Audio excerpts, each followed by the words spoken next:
नमस्कार मित्रांनो. श्री स्वामी समर्थ. हर हर भोलेनाथ. जय शिवशंकर. तर मित्रांनो, तुमच्यासुद्धा जीवनात खूप संकटे आहेत, खूप दरिद्रता आलेली आहे. तुमचं कोणतंही काम जर व्यवस्थित होत नाही, तर तुम्ही योग्य तो व्हिडिओ लावलेला आहे.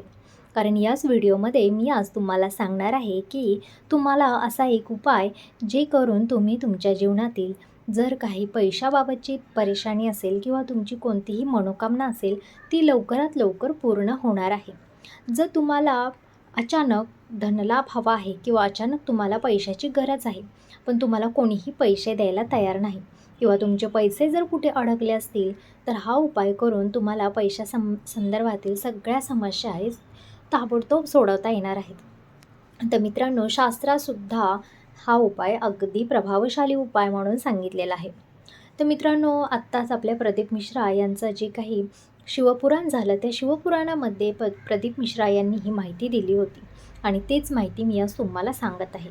तर मित्रांनो, माझ्या खूप कमेंट्समध्ये होतं की ताई, आम्हाला असा एक अनुभव सांगा की खूप सारे कमेंट्स आले होते आणि त्याच्यामध्ये विचारलं होतं की आम्हाला आमचे पैसे अडकलेले आहेत किंवा आमचं कर्ज खूप झालेलं आहे डोक्यावरती आणि ते कमी होण्यासाठी उपाय सांगा. तर मित्रांनो, त्यासाठीच मी आजचा हा व्हिडिओ बनवलेला आहे.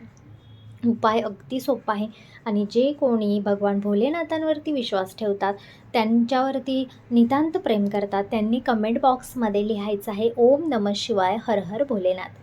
मित्रांनो, तुम्ही जर सोमवार पकडत असाल किंवा सोमवारी जर उपवास करत असाल, तर भोलेनाथ तुमच्या जीवनावरती कधीच कुठलंच दुःख येऊन देणार नाहीत.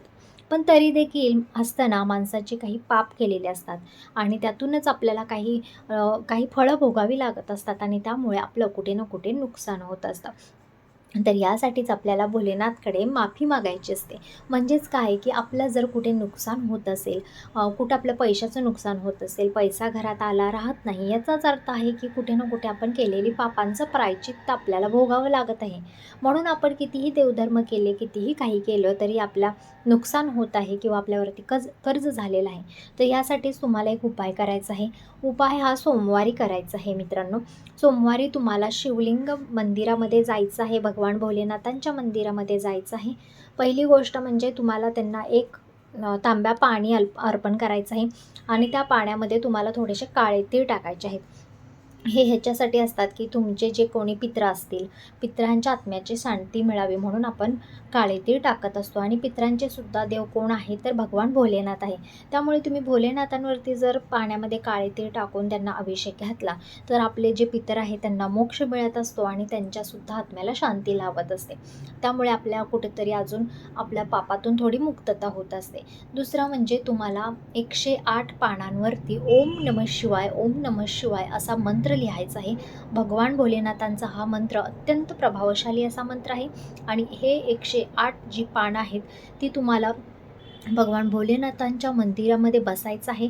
त्यांना दिवा लावायचा आहे. तिथेच तुम्हाला तेलाचा लावा, तुपाचा लावा, कशाचाही दिवा लावा आणि त्यानंतर तुम्हाला प्रत्येक पान भोलेनाथांच्या पिंडीवरती व्हायचं आहे. 108 पानं तुम्हाला व्हायची आहेत. ओम नमः शिवाय, ओम नमः शिवाय असं 108 वेळा तुम्हाला पानं व्हायचे आहेत. 101% गॅरंटेड मी तुम्हाला सांगते की हा उपाय केल्यानंतर तुमची 8 दिवसामध्येच तुमचा जे काही मनोकामना असेल, जी काही तुमची इच्छा असेल ती नक्की पूर्ण होणार आहे. कारण भगवान भोलेनाथ हे लवकर प्रसन्न होतात आणि जे खरा भक्त आहे, मनापासून भक्ती करत आहे, त्याला भगवान भोलेनाथ कधीही निराश करत नाहीत. त्यामुळे मित्रांनो, हा उपाय तुम्ही नक्की करून बघा. नक्की खूप लोकांना आलेले अनुभव आहेत. जे कोणी भोलेनाथ भक्त असतील ते आत्तासुद्धा कमेंटमध्ये सांगतील की त्यांनासुद्धा भोलेनाथांनी अशा उपायाबद्दल चमत्कार दाखवलेले आहेत. तर तुम्हीसुद्धा नक्की उपाय करून बघा. तुमची कुठली मनोकामना असेल, कुठल्या एक्झाममध्ये तुम्हाला यश मिळावं यासाठी सुद्धा आपली आई असेल, बहीण असेल, कोणीही आपल्यासाठी ही पूजा करू शकतो.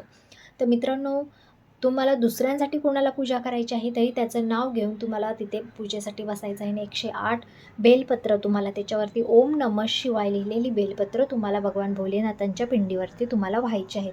धूप दीप दाखवून नैवेद्यामध्ये तुम्हाला खडीसाखर वगैरे नारळ तुम्हाला अर्पण करायचं आहे आणि असं केल्याने तुमची मनोकामना ही पूर्ण होत असते. तर मित्रांनो, हा व्हिडिओ आवडला असेल तर कमेंट बॉक्समध्ये नक्की सांगा.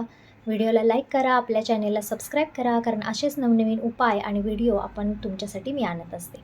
धन्यवाद.